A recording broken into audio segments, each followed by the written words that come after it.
अभी मैं आपको एक्सप्लेन करने वाली हूँ हल्क पार्ट 1। तो मूवी की स्टार्टिंग होती है एक साइंटिस्ट को दिखाते हुए। वो कुछ क्रीपी एनिमल्स और रेप्टाइल्स के डीएनए को मिलाकर एक खास चीज बना रहा था। इस काम के लिए उसे गवर्नमेंट भी फंड्स दे रही थी, लेकिन जब उससे ये चीज ना बनी तो गवर्नमेंट ने अपने फंड्स रोक लिए। तो साइंटिस्ट ने अकेले में इस पर काम करना शुरू कर दिया और फाइनली उसने वो मेडिसिन, वो वेनम बना लिया जिस पर ना तो किसी बीमारी का असर होता था और ना ही किसी और जहर का। और वो मेडिसिन उसने खुद पर टेस्ट की। इसी दौरान उसका एक बेटा हुआ और उसने उसका नाम ब्रूस रखा। उस साइंटिस्ट को पता चलता है कि उसके बेटे में भी इस चीज का असर आ चुका है जिस मेडिसिन को उसने खुद पर टेस्ट किया था। तो वो इस चीज का हल निकालने लगता है कि कैसे इसके असर को खत्म किया जाए। दूसरी तरफ हम ये भी देखते हैं कि ब्रूस को जब कोई चोट लगती तो वो हंसता रहता था, यानी ना तो उसे कोई दर्द होती थी और ना वो कभी बीमार होता था। ब्रूस के फादर को गवर्नमेंट की बात ना मानने पर जॉब से भी निकाल दिया जाता है। फिर हम देखते हैं कि कई साल बीत चुके हैं। अब ब्रूस किसी और फैमिली के साथ रहता है। उसे ये बताया गया है कि उसके पेरेंट्स मर चुके हैं। अब ब्रूस भी एक साइंटिस्ट बन चुका है और उसके साथ एक कोलीग होती है जिसका नाम रोज होता है। वो दोनों एक दूसरे को काफी पसंद करते थे।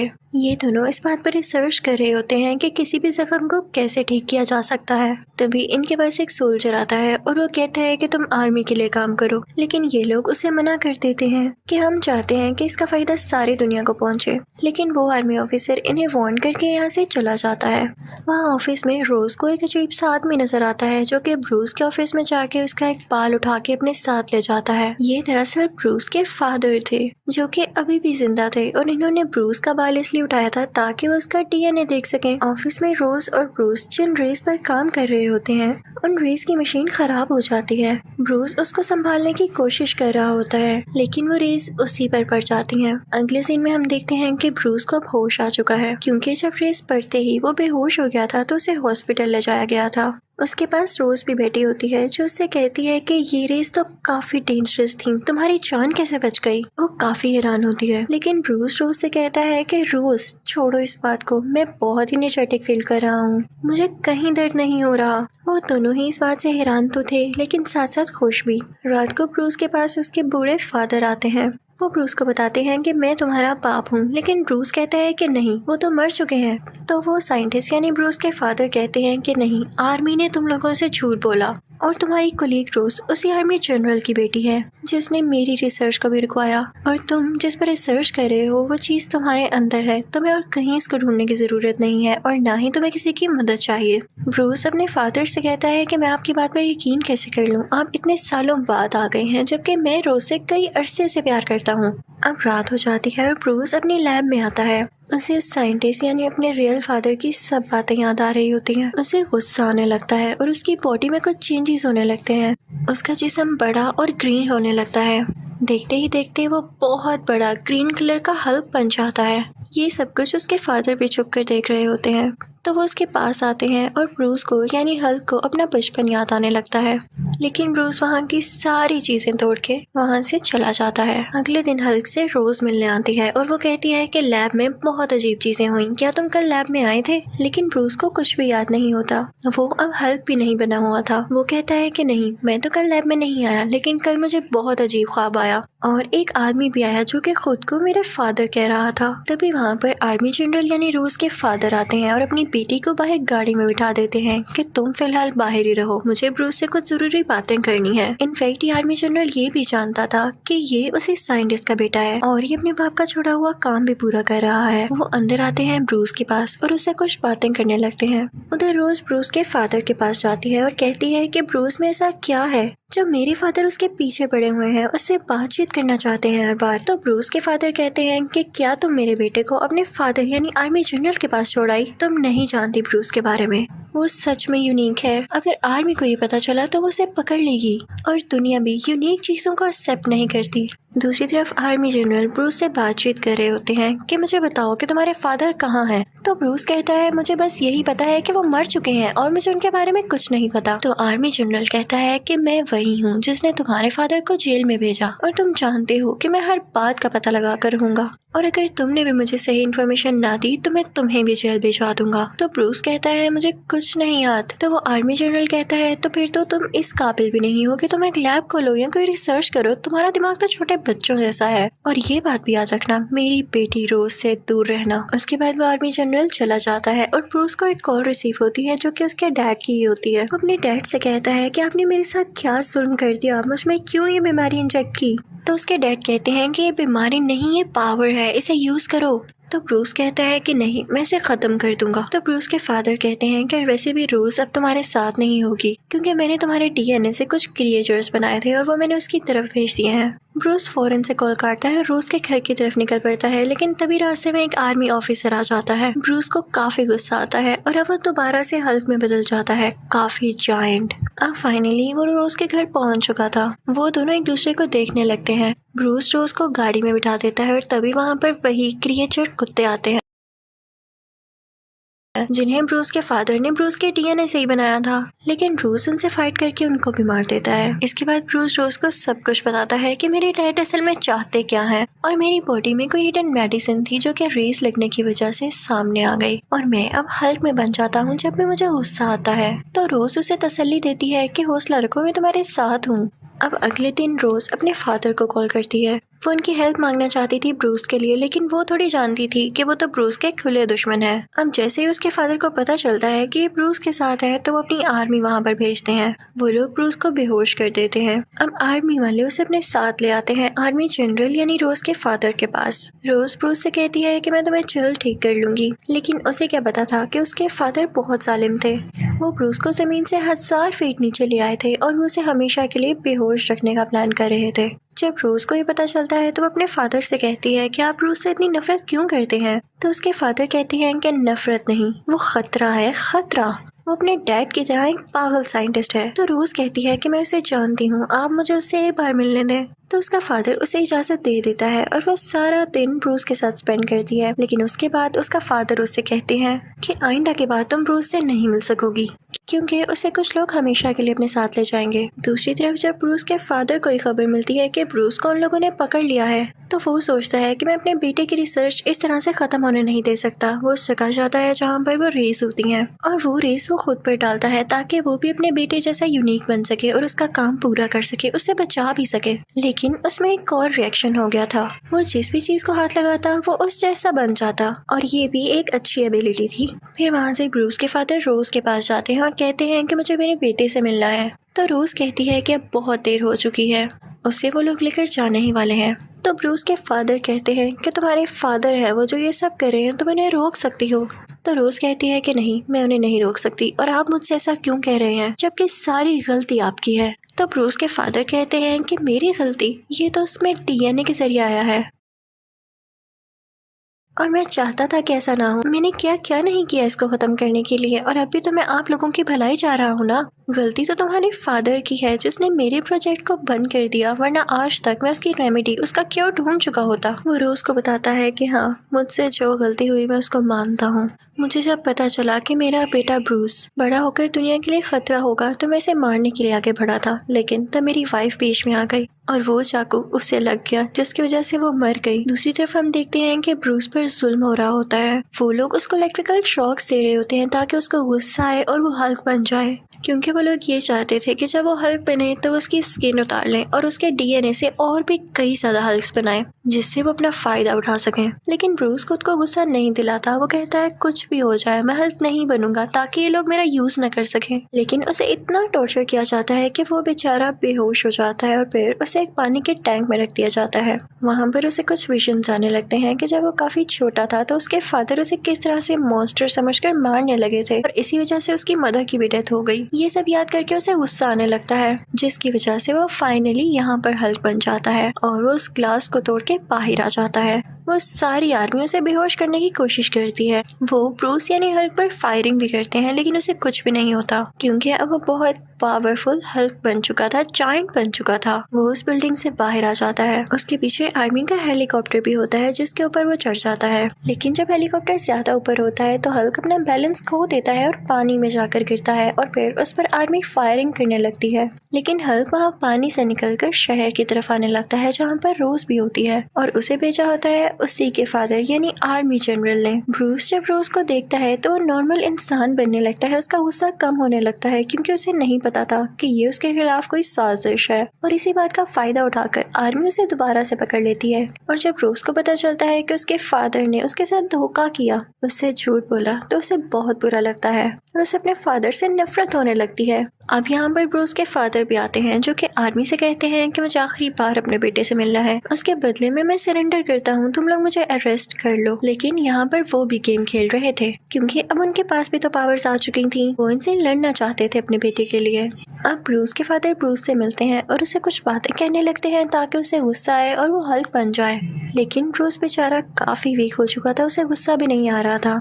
तो ब्रूस के फादर पूरे शहर की एनर्जी और इलेक्ट्रिसिटी अपने अंदर एब्जॉर्ब कर लेते हैं और उसका शौक वो ब्रूस को भी देते हैं, जिसकी वजह से ब्रूस अब फाइनली हल्क बन जाता है और वो दोनों लड़ने लगते हैं। ब्रूस के फादर उससे इसलिए लड़ रहे थे ताकि वो उसकी एनर्जी एब्जॉर्ब कर सके। तो हल्क अपने फादर से कहता है कि ले लें, आप सारी ले लें एनर्जी मेरी, और इसी के साथ वो उन्हें अपनी एनर्जी देने लगता है। लेकिन वो इतनी ज्यादा होती है कि ब्रूस के फादर उसको कंट्रोल ही नहीं कर पाते और कहते हैं कि नहीं, रहने दो, तुम ही हो जो इसको कंट्रोल कर सकते हो। और अब हम देखते हैं कि आर्मी उन पर बॉम्ब फेंक देती है जिसकी वजह से उन दोनों की डेथ हो जाती है। अब 1 साल गुजर जाता है और रोज को उसके फादर की कॉल आती है कि अगर तुम्हें ब्रूस कहीं भी नजर आए हल्क की फॉर्म में तो तुम मुझे जरूर बताना। बेशक सारे लोग कहते हैं कि वो मर चुका है, लेकिन मुझे अभी भी लगता है कि वो जिंदा है। तो रोज कहती है कि नहीं, मैं आपको कभी भी नहीं बताऊंगी और मैं खुद भी यही चाहती हूँ कि मैं उसे कभी याद ना करूँ, वरना वो याद बन के दोबारा मेरे पास आ जाएगा। लेकिन इस पार्ट 1 के एंड में हम ये देखते हैं कि ब्रूस अभी भी जिंदा है और जंगल में कुछ लोगों का इलाज कर रहा होता है और उसने अपने गुस्से पर काबू पाना भी काफी हद तक सीख लिया था, इसीलिए तो कोई उसे पहचान नहीं पाया था कि हल्क जिंदा है या मर गया। और इसी के साथ इस मूवी यानी हल्क का पार्ट 1 खत्म हो जाता है। अब मैं आपको एक्सप्लेन करूंगी इसी मूवी का पार्ट 2 यानी हल्क पार्ट 2।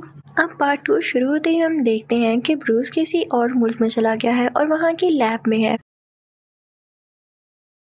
क्योंकि उसे रोज ने कॉल करके कहा होता है कि मैं तुम्हारा इलाज कर सकती हूँ, तुम इस लैब में आ जाओ। अब इस लैब में इस पर एक्सपेरिमेंट किया जाता है ताकि ये ठीक हो सके, हमेशा के लिए ब्रूस ही रह सके। लेकिन वो एक्सपेरिमेंट फेल हो जाता है और ब्रूस हल्क बन जाता है। उसे बहुत गुस्सा आता है कि ये कैसा मजाक है। वो सबको मार कर इंजर्ड करके वहाँ से आ जाता है और अब किसी और मुल्क में चला जाता है और अपनी इस गुस्से वाली आदत पर काबू पाने के लिए वो योगा क्लासेस ज्वाइन कर लेता है और साथ ही साथ वो ये भी ट्राई कर रहा होता है कि वो खुद को ठीक कर सके और हमेशा के लिए ब्रूस ही रह सके, हल्क कभी भी ना बने। अब ब्रूस जिस कंपनी में काम किया करता था वो बॉटल्स बनाती थी। एक दिन काम करते हुए उसका हाथ कट जाता है और उसका खून एक बोतल पर आकर गिरता है। जब उस बोतल में सोडा फिल किया जाता है और उसे कोई आदमी पीता है तो उसे वो बीमारी हो जाती है जिसका इलाज अभी तक नहीं आया था। वो रिपोर्ट जब आर्मी जनरल के पास जाती है यानी रोज के फादर के पास, तो वो समझ जाते हैं कि ये जर्म्स या ये बीमारी तो ब्रूस से ही लग सकती है और वो जरूर कहीं ना कहीं जिंदा है, उसका पता लगाया जाए। और उसे पता चल जाता है कि ये बोतल्स किस मुल्क में बनती हैं। वो अपनी सारी आर्मी को वहाँ पर भेजता है ब्रूस को पकड़ने के लिए और यहाँ पर वो लोग उसको देख लेते हैं। ब्रूस को जब इस बात का पता चलता है तो वो कहता है कि मैं इनका मुकाबला कैसे करूँगा और ना चाहते हुए भी उसे यहाँ पर एक बार फिर से हल्क बनना पड़ता है और उसके बाद वो उनका मुकाबला करके वहाँ से भाग जाता है ताकि उसे कोई पकड़ न सके इस बार। अब जिस आर्मी लीडर को रोज के फादर ने वहाँ पर भेजा था वो आर्मी जनरल को आके कहता है कि देखिए, मुझसे तो वो पकड़ा नहीं गया, पता नहीं उसमें कैसी पावर थी, वो तो एक बिल्कुल जायंट की तरह था। तो आर्मी जनरल कहता है कि परेशान ना हो, मैं तुम्हें उससे लड़ने के तरीके जरूर बताऊंगा। अब दूसरी तरफ हम देखते हैं कि ब्रूस उसी मुल्क जा चुका है जहाँ पर लैब में उसे रोज ने बुलाया था। वो एक यूनिवर्सिटी में एडमिशन ले चुका था जहाँ पर वो रोज को भी देखता है। वो उसको किसी और लड़के के साथ चलता हुआ देखता है तो उसे लगता है कि शायद ये मुझे भूल चुकी है और अब इस लड़के के साथ है। वो काफी हार्ट ब्रोकन होकर वहाँ से चला जाता है और फिर जाता है एक पिज्जा शॉप पर, जहाँ का ओनर उसे बताता है कि हाँ, वो रोज का दोस्त ही है जो कि बहुत अच्छा है, तुम छोड़ो, तुम्हें मैं एक जॉब देता हूँ जो कि पिज्जा डिलीवर करने की है, उसके बदले में तुम इसके ऊपर रह सकते हो।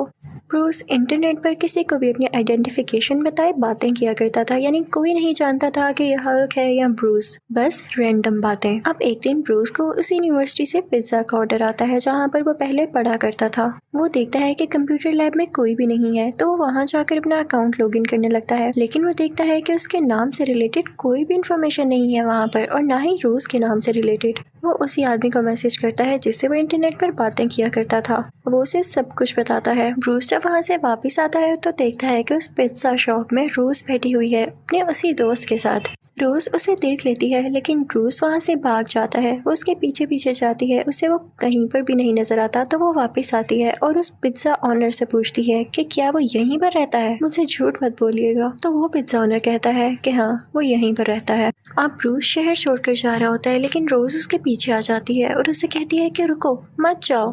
वो उसे अपने साथ घर ले आती है। वो दोनों बातें करते हैं और रोज उसे कहती है कि जो डेटा तुम्हें चाहिए वो मेरे पास है, तुम्हें मुझसे छुपने की कोई जरूरत नहीं है, मैं कभी भी तुम्हें अरेस्ट नहीं करवाऊंगी। लेकिन एक बार मेरी बात पर गौर जरूर करना, ये जो डेटा है अगर हम अपने फादर को दे दें यानी आर्मी जनरल को तो वो हमारी मदद कर सकते हैं। तो ब्रूस कहता है नहीं नहीं, ये तुम्हारी गलत फहमी है, ये तुम्हारी ही सोच है कि वो कभी मेरी मदद करेंगे। वो तो मुझे मार कर या जैसे भी करके मेरी स्किन से और हल्क बनाना चाहते हैं। उसके बाद सीन चेंज होता है और हम ब्रूस के फादर यानी आर्मी जनरल को देखते हैं जो कि उस आर्मी लीडर से अपना वादा पूरा करने वाले थे, जो उन्होंने उससे कहा था कि तुम फिक्र न करो, मैं तुम्हें भी इतना पावरफुल बना दूंगा कि तुम हल्क का मुकाबला कर सको और उसे पकड़ सको। वो उसे कुछ इंजेक्शंस लगाते हैं उसके फेस में, उसकी नेक में, उसकी स्पाइनल कॉर्ड में यानी बैकबोन में, जिससे वो बहुत ज़्यादा एक्टिव हो जाता है, काफ़ी पावरफुल हो जाता है। अब ब्रूस रोज से कहता है कि मुझे सिर्फ ये डेटा चाहिए था, मैं यहाँ पर ज़्यादा नहीं रुक सकता, आर्मी मुझे पकड़ने आने ही वाली होगी। अब बस उसका यही कहने की देर थी कि आर्मी वहाँ पर आ जाती है। पता नहीं उन्हें किसने खबर दी थी कि ये यहाँ पर है। वो भागने लगता है और आर्मी भी उसका पीछा कर रही होती है। तभी एक ब्रिज पर उसको कैद कर लिया जाता है और तभी वहाँ से वो ब्रिज तोड़कर बाहर निकलता है। वो दोबारा से हल्क बन चुका था। उस पर उन सोल्जर्स की गोलियों का कोई असर नहीं हो रहा होता जैसे पहले नहीं हुआ था। तो आर्मी लीडर अपने सब सोल्जर्स को कहता है कि इसको टैंक के आगे रख के शूट करो और उसके साथ ऐसा ही किया जाता है। लेकिन हल्क में बहुत हिम्मत होती है, बहुत पावर होती है, वो इनको भी बर्दाश्त कर लेता है और खुद को टूटने नहीं देता, जख्मी नहीं होने देता। फिर अचानक से वो उठता है और इन दोनों टैंक्स को तबाह कर देता है। हल्क आर्मी के एक इंसान को भी मार देता है। तो आर्मी जनरल कहता है कि अभी इसके पास कोई मत जाना, ये गुस्से में और सबको मार सकता है। तो वो अपनी बेटी रोज को उसके पास भेजता है कि जाओ इसका गुस्सा ठंडा करो ताकि दोबारा से ब्रूस बन जाए। अभी वो उसके पास जाती ही है तभी आर्मी का एक और हेलीकॉप्टर आता है और वो हल्क पे फायरिंग करने लगता है। हल्क अपने हाथ रोज के गिर्द लपेट के उसे प्रोटेक्ट कर लेता है ताकि कोई गोली उसे न लगे और उस हेलीकॉप्टर को डिस्ट्रॉय कर देता है। वहाँ पर उसने उस आर्मी लीडर की भी हड्डियों का चूरा बना दिया था जिसने उस पर अटैक करने की कोशिश की थी। और फिर वो वहाँ से रोज को लेकर पहाड़ों में आ जाता है जहाँ पर उसे आर्मी ढूंढ ही न सके। बैक सीन में हम देखते हैं कि वही आर्मी लीडर हॉस्पिटल में होता है और डॉक्टर्स कहते हैं कि इसकी हड्डियां तो अब इस काबिल ही नहीं रही कि जुड़ सकें और ये हमेशा कोमा में ही रहेगा। लेकिन तभी सरप्राइजिंगली वो उठ बैठता है, उसकी हड्डियां जुड़ चुकी थी, वो बिल्कुल ठीक हो चुका था और ये उसी इंजेक्शन की वजह से था जो कि आर्मी जनरल ने उसको लगाया। ये देखते हुए आर्मी जनरल उसके अंदर वो और इंजेक्शंस लगा देता है। दूसरी तरफ ब्रूस रोज से कहता है कि मैं चाहता हूँ हल्क मेरे अंदर से हमेशा के लिए निकल जाए क्योंकि न रहेगा बांस न बजेगी बांसुरी। जब हल्क ही नहीं होगा तो ये पकड़ेंगे किसको। ब्रूस रोज से कहता है कि मेरे पास एक आइडिया है, हम उस आदमी से मिलने जाते हैं जिस पर मैं इंटरनेट पर रैंडम बातें करता हूँ। उसकी भी एक लैब है, वो मुझे जानता तो नहीं है लेकिन जब उसे पता चलेगा कि मैं कौन हूँ तो वो जरूर मेरी मदद करेगा। और अब वो दोनों उसकी लैब की तरफ चलते हैं और फाइनली वो उस आदमी से मिल लेता है। वो रैंडम आदमी ब्रूस से कहता है कि मुझे तो लगा था तुम कोई जायंट हो, जैसे अपने बारे में तुम बातें बताया करते थे। तो ब्रूस उससे कहता है कि हाँ मैं हूँ, ये मेरा नॉर्मल इंसान का वर्जन है। तो वो आदमी उससे कहता है कि देखो मेरे पास जो मेडिसिन है वो बहुत स्ट्रॉन्ग है, मैं नहीं जानता कि तुम उसे कंट्रोल कर सको या नहीं, उसे बर्दाश्त करो भी या नहीं, तुम उससे मर भी सकते हो, क्या मैं लगा दूं तुम्हें। तो ब्रूस कहता है कि जान की परवाह है भी किसको, मैं तो बस हल्क को हमेशा के लिए मारना चाहता हूँ। अब उसको लैब में ले जाया जाता है लेकिन वो मेडिसिन इंजेक्ट करने के लिए सबसे पहले उसे हल्क बनाना जरूरी था, इसलिए उसको इलेक्ट्रिकल शॉक्स लगाए जाते हैं ताकि वो गुस्से में आके हल्क बन सके और ऐसा होता भी है। रोज उससे बातें करने लगती है कि देखो किसी चीज का नुकसान मत पहुंचाना, हम यहाँ पे तुम्हारी भलाई के लिए ही तो आए हैं, याद रखना सब। और इसी के साथ वो रैंडम आदमी अपनी वो मेडिसिन उसमें इंजेक्ट कर देता है जिसके बाद से वो हल्क अब ब्रूस बनने लगता है यानी असली फॉर्म में आने लगता है, एक अच्छा सा इंसान। वो रैंडम आदमी काफी खुश होता है क्योंकि उसका एक्सपेरिमेंट कामयाब रहा था और उसने इस बीमारी का हल भी ढूंढ लिया था। अब वो आदमी उनको बताता है कि किसी भी बीमारी का इलाज करना अब पॉसिबल हो चुका है। इनफैक्ट मुझे ब्रूस ने यानी हल्क ने अपना ब्लड भेजा था और उसी ब्लड ड्रॉप से मैंने कई ज़्यादा ब्लड बना लिया। मैंने उसे कई जानवरों पर टेस्ट किया लेकिन इसके रिजल्ट सामने नहीं आए। अब जैसा कि मैंने इसे हल्क पर टेस्ट किया और ये वापस ब्रूस बन गया, इसकी बीमारी ठीक हो गई, तो हम ब्रूस के बाकी ब्लड से भी लोगों की बीमारियां ठीक कर सकते हैं। लेकिन रोज और ब्रूस कहते हैं कि ये खतरनाक है। आर्मी भी इसी के पीछे है और अगर उनको पता चल गया कि ये तुम्हारे पास है तो वो तुम्हें भी ले जाएगी यहाँ से, और साथ ही साथ इसी खून से कई ज्यादा हल्क्स बनाएंगे जो कि दुनिया तबाह कर देंगे यार। इतनी ही देर में वहाँ पे आर्मी भी आ जाती है और वो लोग ब्रूस को एक बार फिर से बेहोश कर देते हैं और आर्मी जनरल अब ब्रूस को अपने साथ पकड़ के ले जाती है। दूसरी तरफ उस रैंडम आदमी के पास वो आर्मी लीडर आता है और उसे गन पॉइंट करके कहता है कि मुझ में भी ब्रूस का ब्लड दाखिल करो ताकि मैं भी हल्क बन सकूं। अब उस रैंडम आदमी को ना चाहते हुए भी ऐसा करना पड़ता है और जैसे ही वो उसके अंदर ब्रूस का ब्लड डालता है तो वो बहुत ही ज्यादा अजीब क्रिएचर में बदल जाता है जिसकी बॉडी पर तरह तरह के गंदे गंदे स्पाइक्स थे, यानी उसकी स्किन काफी खुरदरी थी। वो उस रैंडम आदमी को काफी मारता है और उसके लैब से बाहर आ जाता है। दूसरी तरफ उस आर्मी जनरल को स्क्रीन पर एक अजीब सा क्रिएचर दिखाई देता है जो कि नीचे जमीन पर फिर रहा था। वो सोचता है कि ये हल्क यानी ब्रूस तो मेरे साथ बैठा है, तो ये कौन है। उसे पता चल जाता है कि ये वही आर्मी लीडर है और इसने क्या कारनामा किया है। अब आर्मी जनरल को अपनी गलती का एहसास हो चुका था क्योंकि वो आर्मी लीडर जिस नई क्रिएचर में बदला था उसे रोकना तो और भी मुश्किल था क्योंकि वो खतरनाक वाली क्रिएचर जो था। तो ब्रूस कहता है कि देखा, आपने मेरी बात नहीं मानी, आपने मुझे पकड़ने के चक्कर में आपके अपने ही बंदों ने आपको धोखा दे दिया।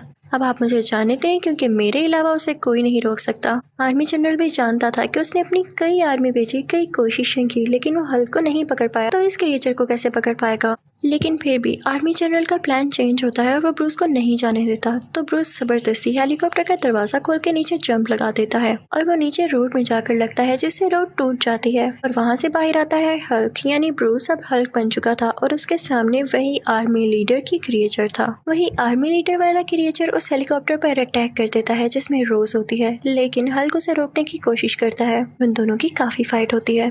इतनी देर में हल्क देखता है कि रोज का हेलीकॉप्टर क्रैश होने लगा है और उसमें आग लग गई है। हल्क जाके फौरन से वो आग बुझाता है। फिर हल्क दोबारा से उस आर्मी लीडर वाले क्रिएचर के पास जाता है और काफी बड़ी बड़ी चेन से उसका गला दबाने लगता है और फिर उसकी चेस्ट पर अपना पाँव रख देता है और वो अजीब क्रिएचर वहीं पर बेहोश हो जाता है। तभी वहाँ पर आर्मी आती है जो कि हल्क पर फायरिंग करने लगती है, लेकिन रोज के फादर यानी आर्मी जनरल उनको रोक देते हैं। रोज उसके पास आती है और उससे कहती है कि मैं जानती थी कि तुम कभी किसी को नुकसान नहीं पहुंचाओगे और तुमने हमेशा से इस दुनिया को बचाना ही चाहा, मुझे मेरी गलतियों के लिए माफ कर दो। और साथ ही वो रोने लगती है तो हल्क उसे चुप करवाता है, यानी अब उसे इतना कंट्रोल था खुद पर कि वो हल्क बनने के बाद भी अपनी फीलिंग्स पर कंट्रोल रख सकता था और उसे अच्छे बुरे का पता था। तभी कुछ बुरी आर्मी उसे पकड़ने के लिए दोबारा वहाँ पर आती है, उसका पीछा करने लगती है और हल्क भी जंप करता हुआ भाग जाता है वहाँ से। अब इस वाक़े को 1 महीना गुजर जाता है। वो वहाँ भी योगा और कुछ एक्सरसाइजेस कर रहा था ताकि वो कभी दोबारा हल्क न बन सके और फिर अचानक हम देखते हैं कि उसकी आंखें ग्रीन हो जाती हैं। उसके मुंह पर एक स्माइल आती है, यानी उसने खुद को कंट्रोल कर लिया था। अब वो हल्क नहीं बन सकता था। अगर वो हल्क वाली पावर्स यूज करना भी चाहे तो बस उसकी आंखें ग्रीन होती थीं और बूम, उसमें वो पावर्स आ जाती थीं। तो ये थी उसकी सक्सेस। और इसी के साथ ही इस मूवी का पार्ट 2 भी खत्म हो जाता है। Thank you for watching.